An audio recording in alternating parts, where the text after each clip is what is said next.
नमस्कार बच्चों, आज का हमारा जो लेसन है वो है भाव पल्लवन।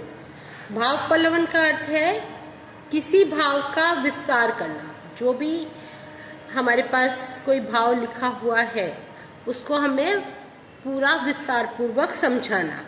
इसमें उसकी किसी उक्ति, वाक्य, सूक्ति, कहावत और लोकोक्तियों आदि के अर्थ को भी हमें पूरी तरीके से विस्तार पूर्वक समझाना होता है इसके अंदर।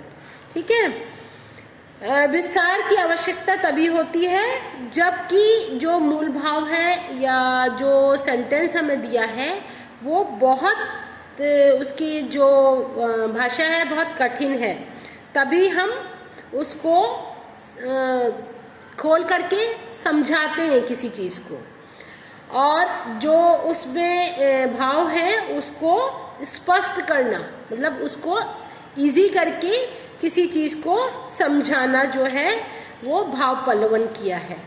जैसे कि अब है ये वाला कि मन के हारे हार है, मन के जीते जीत। इसमें क्या है, मानव जो है एक मननशील प्राणी है। मन उसके जो संकल्प और विकल्प की शक्ति है। मन से ही हम किसी चीज़ को अच्छा या बुरा समझते हैं। मन से ही हम ये सोचते हैं कि हम इस काम को बहुत अच्छी तरीके से कर सकते हैं। मन से ही हम ये सोचते हैं कि हम इस काम को करेंगे तो अवश्य ही हमें सफलता मिलेगी। या कुछ लोग सोचते हैं अगर मैं ये काम करूँगा तो मैं तो जो है फेल हो जाऊँगा या मेरे को सफलता नहीं मिलेगी। तो उसमें क्या है कि मन को हमें अपने मन को बहुत मजबूत करना चाहिए। मन पर जो है मन की विजय का एकमात्र शस्त्र है हमारा संकल्प। संकल्प मतलब मेरे को अपने अंदर ये भाव निहित करना कि मैं ये काम अवश्य ही कर सकूँगा। जो अच्छे सबल मन वाला व्यक्ति है वो अपने भाग्य का निर्माता खुद होता है। और अगर जैसे निर्बल मन वाले व्यक्ति को असफलता और दुर्भाग्य का सामना करना पड़ता है। अगर हमारा मन सबल नहीं है, हम अपने मन से मजबूत नहीं है, तो हम कुछ भी काम करने में सक्षम नहीं हो पाएंगे और क्या होगा कि हमें हर काम में असफलता ही मिलेगी। मनुष्य को कायर नहीं होना चाहिए। अपने हृदय की दुर्बलता को त्याग करके हमें अपने काम को करना चाहिए। मतलब हमारे मन में जो नेगेटिव भाव आते हैं उनको हटा करके हमें पॉजिटिव भाव को आगे लेकर के हमें अपने काम को करना चाहिए। सबल मानसिक शक्ति ही जीवन में सफलता प्रदान करती है। अगर हमारी मानसिक शक्ति पॉजिटिव है, सबल है, तो हम हर क्षेत्र में सफलता प्राप्त करेंगे। जैसे कि आगे के मैं इसमें समझाती हूँ आपको। ये आप गुरु नानक जी ने कहा था, मन के जीते जग जीता, कि अगर हम मन जीत लेते हैं तो हम सारे संसार को जीत लेते हैं। मतलब कि मन के साथ ही हम अगर खुश हैं तो हमें सब कुछ बहुत अच्छा लगेगा, और हम दुखी हैं तो हमें सब कुछ बहुत दुखी लगेगा। ऐसी आगे की उक्तियों में मैं आपको ये भाव को समझाती हूँ। ये काम हमें अवश्य ही करना है। अब क्या है कि ऐसे ही जैसे गुरु नानक जी ने कहा, मन के जीते जग जीत। विश्व को जीतने के लिए हमें क्या करना है, सबसे पहले अपने मन को जीतना बहुत ही जरूरी है। तो भाव पल्लवन करते समय मतलब एक लाइन में उसकी पूरा अर्थ बताते हैं, उसका जो भाव है उस वाक्य में क्या कहना चाहते हैं उसको पूरे विस्तार पूर्वक समझाना जो है वो भाव पल्लवन कहलाता है। उसमें हमें क्या करना चाहिए, कुछ चीज़ों का ध्यान रखना चाहिए कि जो हमारा विषय वस्तु है या मूल भाव है उस वाक्य का, उसकी हमें पहचान करनी चाहिए। ठीक है। और जो मूल भाव है उसकी आलोचना भी नहीं करनी चाहिए। और जो है हमें जो हम भाव पल्लवन कर रहे हैं वो सरल और संक्षिप्त अच्छे शब्दों में उसका हमें भाव पल्लवन करना चाहिए। और जो हम भाव पल्लवन कर रहे हैं उसको जो हम लिख रहे हैं उसको हमें बार बार रिवाइज करना चाहिए। एक दो बार उसको जरूर पढ़ करके देखना चाहिए। समझ में आया? अब मैं उदाहरण समझा रही हूँ आपको। जैसे 3 उक्तियों के संक्षिप्त विचार बिंदु दिए गए हैं। इनके आधार पर भाव पल्लवन करना है आपको। सबे दिन जात ना एक समान, मतलब सारे दिन जो है हमारे एक समान नहीं होते हैं। उसमें क्या क्या दे रखा है इन्होंने, परिवर्तन सृष्टि का नियम है, दिनों की परिवर्तनशीलता, सुख दुख का चक्र, परिश्रम से दिन बदल जाते हैं, मन का निराशावान होना आवश्यक नहीं है। तो अब इसका हम कैसे भाव पल्लवन करेंगे, इसका करेंगे, प्रकृति का नियम है कि सभी दिन एक समान नहीं होते हैं, कभी सुख आता है कभी दुख आता है, ठीक है। और जो हमारा जीवन है वो सुख और दुख के मजार में बहता रहता है, आगे बढ़ते रहते हैं। कभी कुछ अच्छा होता है, कभी कुछ हमारे साथ बुरा भी घटित होता है, ठीक है। आज हम सुखी हैं तो कल हम कुछ समय के लिए दुखी हो जाते हैं, और जो आज दुखी है वो कल हो ना हो अवश्य ही सुखी होगा।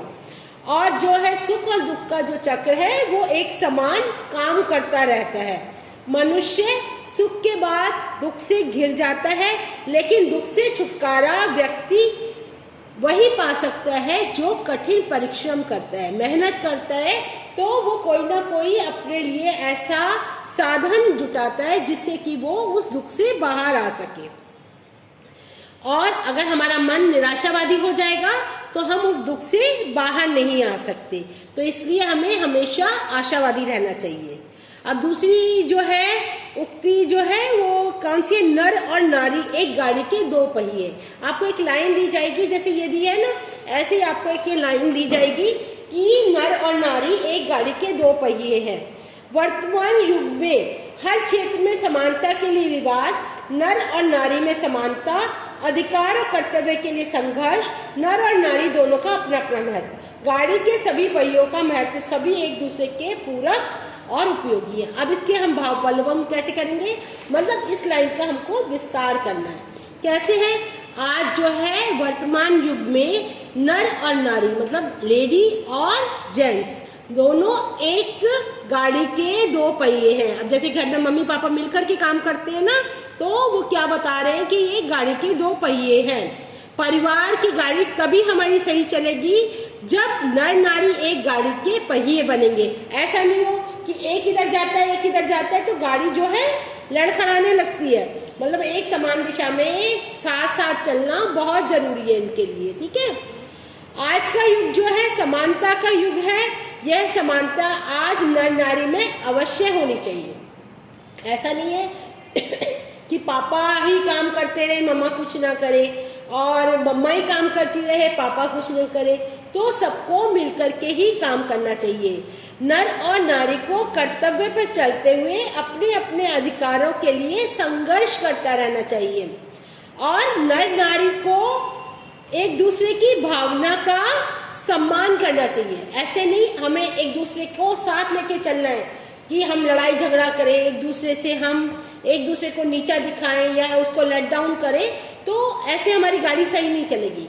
जब हम मिलकर के किसी काम को करते हैं तो वो काम हमारा बहुत अच्छे से और जल्दी होता है, ठीक है। तो इसका मतलब है कि जब नर और नारी एक दूसरे के पूरक है और मिलकर के काम करेंगे तो वो काम जो है वो बहुत ही अच्छा होगा, ठीक है। ये मैंने आपको दूसरा समझाया। अब तीसरा है अधिकार नहीं कर्तव्य बड़ा है। इसमें क्या है, कर्तव्य और अधिकार का महत्व। सबसे पहले हम ये समझेंगे कर्तव्य और त्याग का संबंध, फिर कर्तव्य और अधिकार का परस्पर संबंध और अंतर। अब क्या है, कभी कभी ऐसा होता है कि किसी व्यक्ति को उसका अधिकार प्राप्त नहीं होता जो कि उसको मिलना चाहिए, समझ में आया। लेकिन जो बिना कर्तव्य के लिए अधिकार चाहते हैं ये भी सही नहीं है कि हम काम तो कुछ नहीं करें और है हमें है ना सारे अधिकार मिल जाए। जैसे कि मैं ही हूँ स्कूल में, मैं कोई काम नहीं करूँ, कोई बच्चों को नहीं मैं पढ़ाऊँ ना कुछ करूँ, लेकिन मैं चाहूँ कि मुझे सैलरी मिल जाए या मुझे सब लोग वाह वाह करें या मेरे बच्चे मेरे को है ना प्यार करें रिस्पेक्ट करें, तो जब तक मैं कोई काम कर्तव्य नहीं करूँगी तो मुझे वो अधिकार नहीं मिल पाएगा, समझ में आया। तो कर्तव्य के लिए मनुष्य को अपने स्वार्थ का भी त्याग करना पड़ता है। जब हम काम करते हैं, हम मेहनत करते हैं, तो हमें अपना बहुत दिल दिमाग सब कुछ लगाना पड़ता है उसके अंदर। ऐसा नहीं है कि मैं यहाँ पर बैठी हूँ, मेरा दिमाग कहीं और है या मेरा दिल कहीं और है, तो मैं फिर उस काम को पूरी तरीके से अच्छी तरीके से नहीं कर सकती। इसलिए हमें अपने कर्तव्य का पालन निष्ठापूर्वक करना चाहिए। और बहुत जब हम कर्तव्य का पालन निष्ठापूर्वक करते हैं तो हमें उसका अधिकार भी मिलता है, उसका हमें जो फल भी मिलता है अच्छा, ठीक है। फिर उसके बाद अपनों से बड़ों की सेवा करना हमारा क्या है, कर्तव्य है। और सरकार से सुरक्षा व्यवस्था मांगना हमारा अधिकार है। फिर उसके बाद जो मनुष्य कर्तव्यशील होता है उसके पास शांति आकर रहना शुरू कर देती है। मतलब क्या है कि जो इंसान अपने काम में रेगुलर लगाए तो उसके पास ये किसी तरह का चिक और परेशानी या आपने ये नहीं किया, आपने वो, ऐसी चीज़ें उसके पास नहीं आएगी। वो शांतिपूर्वक अपना काम बहुत अच्छी तरीके से करेगा, ठीक है। शांति से उसको क्या मिलेगा, जब उसका दिल खुश होगा और शांति होगी तो वो उसको सुख का अनुभव होगा, खुश होगा वो।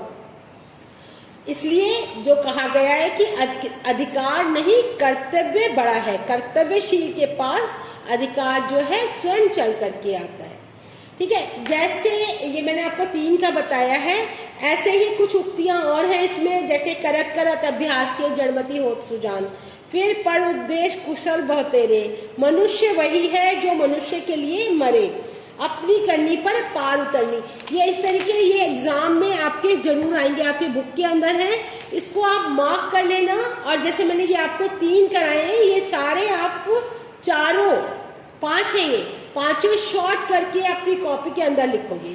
पांचों जो है उक्तियां आप इसका भाव पल्लवन करोगे, आपको समझ आ जाएगा। थोड़ा सा बस उसी में से ही लेना होता है, उसमें हमें शब्दों को ऐड करना होता है, अपने शब्दों को बताना होता है कि ये चीज इस तरीके से करनी है। फिर अब इसके बाद हम चलते हैं कि इसमें है भाव पल्लवन और व्याख्या में क्या अंतर है। भाव पल्लवन में क्या होता है कि जो उसका निहित भाव, जो भाव है उसके अंदर, जो सेंटेंस में जो उसका भाव है, हमें उसका ही विस्तार करना होता है। और व्याख्या में क्या होता है कि जो आपको 4 लाइनें दी गई है उसके बारे में आपको बताना होता है, ठीक है। फिर जैसे भाव पल्लव में किसी उक्ति, सूक्ति, कहावत आदि में निहित भाव का विस्तार किया जाता है और इसके जो भाव है उसको हमें समझाना, उसको समझाना हमारा मेन कर्तव्य होता है। और जो इसके अंदर है व्याख्या में क्या है कि जो निहित भाव है उसके विस्तार को तो स्पष्ट करते हैं, लेकिन उसमें हम अपनी तरफ से भी कुछ भी जोड़ सकते हैं या कोई भी टीका टिप्पणी कर सकते हैं, या हम अपने उसको तोड़ मरोड़ के भी अपने शब्दों में हम उसको बता सकते हैं। ऐसे ही आपका ये है भाव पल्लवन और संक्षेपण का विलोम है। मतलब भाव पल्लवन जो है वो तो विस्तार है, समझ में आया क्या। और संक्षेपण मतलब क्या है, उसको शॉर्ट करना, किसी भी चीज को कम करना, वो हो गया संक्षेपण। और भाव पल्लवन में उसको विस्तार करना, ठीक। फिर उसके बाद आपका भाव पल्लवन और भावार्थ में अंतर। भाव पल्लवन और भावार्थ में काफी अंतर होता है। अब क्या है, भावार्थ में जो है हम लिखते हैं, जो हम भाव करते हैं, बताते हैं उसके बारे में, तो उसकी एक सीमा होती है कि भाई हमें 4 लाइन से ज्यादा नहीं लिखना। और जबकि अगर हम भाव पल्लवन करते हैं यानी कि विस्तार करते हैं तो उसमें हम अपनी तरफ से भी बहुत कुछ ऐड कर सकते हैं। आपको इससे ज्यादा समझने की वो नहीं है। आप इसके जो है ये मैंने सुक्तियां ये जो दी है आपकी उक्तियां, इसको आप 4-5 को अच्छे से कर लो। इसमें से एक जरूर आएगा, ये हर बार आता है, और कोशिश करो इसको कंप्लीट करने की। और इसको आप अच्छे से समझ करके, और जैसे ये वाला है जहाँ सुमति तहाँ संपत्ति नाना, ये मैंने आपको पहले 10th में सारे वो कराए हैं। ये जहाँ सुमति तहाँ संपत्ति नाना, जहाँ कुमति तहाँ मुक्त निदाना, ये जो है सुंदरकांड में कहा गया है तुलसीदास ने। तो ये छोटे छोटे से हैं, इसको अगर आप समझ करके करोगे पढ़ के तो बहुत इजी है, कोई मुश्किल वाली चीज़ नहीं है। और मैं इसके ये भी करा देती हूँ एक्सरसाइज भी, पाठगत प्रश्न 20.1, उसमें सही गलत बताना है। कहावतें और लोकोक्तियाँ समाज के अनुभवों पर आधारित होती हैं। बिल्कुल सही बात है, जितनी भी लोकोक्तियाँ बनी हुई हैं वो हमारे समाज के ऊपर ही बनी हुई हैं। भावों और विचारों का विस्तार करना भाव पल्लवन कहलाता है। अभी मैंने बताया भाव पल्लवन में विस्तार करना जो है वो भाव पल्लवन कहलाता है। भाव पल्लवन के लिए भाषा का अच्छा ज्ञान होना चाहिए। बिल्कुल, जब हमारा भाषा का ज्ञान अच्छा होगा तभी हम जो है आगे अच्छा लिख सकते हैं, अच्छे से हम अपनी चीज़ों को समझा सकते हैं। फिर उसके बाद भाव पल्लवन में अनुभव की अपेक्षा कल्पना अधिक होती है। कल्पना नहीं होती इसके अंदर, जो शब्द लिखा है जो उसी का भाव बताना है आपको, अपनी मर्जी से हम उसमें कुछ ऐड नहीं कर सकते। कहावतें, लोकोक्तियाँ और सूक्तियाँ गागर में सागर के समान होती हैं। नहीं, ऐसा है कि जो कहावतें हैं और जो सूक्तियाँ हैं वो गागर में सागर के समान नहीं होती है। फिर उसके बाद भाव पल्लवन का अर्थ है क्या है, किसी गद्यांश को विस्तृत ढंग से समझना, किसी इसमें से एक बताना है, किसी उक्ति, सूक्ति या कहावत में निहित भाव का विस्तार करना। मतलब कि जैसे कि आपके पास कोई उक्ति है या सूक्ति है, उसकी या कहावत है, उसको विस्तार से लिखना ही आपका भाव पल्लवन कहलाता है। ये क्वेश्चन जनरली आता है, इसको आप अवश्य ही कर लेना। इसको निम्नलिखित कथनों का ध्यान से पढ़िए और सही गलत बताना। इसमें भाव पल्लवन में टीका, टिप्पणी और आलोचना होती है नहीं। व्याख्या में संदर्भ का उल्लेख किया जाता है, 3 और उदाहरण भी दिए जाते हैं नहीं। फिर उसके बाद व्याख्या और भाव पल्लवन एक है नहीं, मैंने अभी समझाया आपको, दोनों चीजें अलग अलग हैं। फिर उसके बाद भावार्थ में किसी भी उक्ति या सूक्ति के केंद्रीय भाव को संक्षेप में स्पष्ट किया जाता है यस। फिर उसके बाद भावार्थ को कई अनुच्छेदों में लिखा जाता है नहीं, भावार्थ को वही के वही उसी अनुच्छेद के अंदर लिखते हैं, ठीक है। फिर उसके बाद निम्नलिखित वाक्यों के रिक्त स्थानों को भरिए। भाव पल्लवन संक्षेपण का विलोम है। संक्षेपण किसी बृहत रचना के मूलभूत अर्थ को पकड़ने की कोशिश करता है। भाव पल्लवन मूल अर्थ या केंद्रीय भाव को विस्तार से समझाने की कोशिश करता है।